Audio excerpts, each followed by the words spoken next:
Hi friends, how are you? ఈరోజు నేను చెప్పదలుచుకున్న topic difference between mutual funds and index funds friends. యాక్చువల్గా చాలామందికి రెండిటికి డిఫరెన్స్ తెలియదు. ఈరోజు నేను కొంచెం క్లియర్ చేయాలనుకుంటున్నాను. మ్యూచువల్ ఫండ్ అనేది మామూలుగా ఒక ఎక్స్పర్ట్ చేస్తాడు ఫ్రెండ్స్.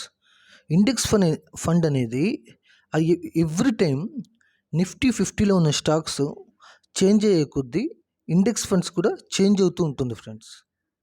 మోరోవర్ మ్యూచువల్ ఫండ్స్లో ఎక్స్పెన్స్ రేషియో అనేది చాలా ఎక్కువ ఉంటుంది. అంటే మన బదులు ఒక అసెట్ మేనేజ్మెంట్ కంపెనీ, ఒక బ్రోకర్ డీల్ చేస్తారు కాబట్టి మనం ఎప్పుడైనా ప్రాఫిట్స్ బుక్ చేసినప్పుడు అతను తీసుకునే మనీ కూడా ఎక్కువ ఉంటుంది. కానీ కంపేర్ టు ఇండెక్స్ ఫండ్స్ కొంచెం తక్కువ ఉంటుంది ఫ్రెండ్స్. మోరోవర్ మ్యూచువల్ ఫండ్స్లో మనకి రిస్క్ చాలా ఎక్కువ ఉంటుంది. ఇండెక్స్ ఫండ్స్లో రిస్క్ కొంచెం తక్కువ ఉంటుంది ఫ్రెండ్స్.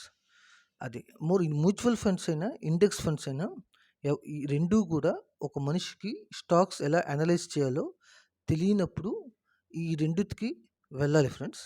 అండ్ రిస్క్ ఎక్కువ తీసుకోగలను అనేవాళ్ళు మ్యూచువల్ ఫండ్స్కి వెళ్ళాలి.